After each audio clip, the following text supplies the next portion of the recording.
ఏ బలిపీఠం అండి? ఆరాధన అనే బలిపీఠాన్ని దేవునికి, నువ్వు అచ్చట దేవునికి స్తుతులు చెల్లించాలి. ఎక్కడ? దేవుని మందిరములో. దేవుని మందిరములో యథార్థంగా ఆయనను నిర్దోషిగా నీవు చేతులు కడుక్కొని, నీ పాపమును కడుక్కొని ఆరాధన అనే బలిపీఠాన్ని కట్టాలి. హల్లెలూయా, హల్లెలూయా. ఇగో కయ్యను హేబేలు ఇద్దరును అర్పించేందుకు వచ్చినారు. కయ్యను హేబేలు ఇద్దరు కూడా అర్పించేందుకు వచ్చినారు. ఆ అర్పణలో ఎవరి అర్పణ విన్నాడు దేవుడు అండి?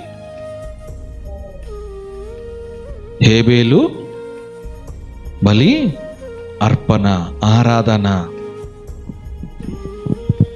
నీ ఆరాధననే అర్పణ. దేవునికి ఏ విధంగా నువ్వు అర్పించినావు? హృదయాన్ని ఆరాధించినావా? హృదయముతో ప్రార్థన చేసినా?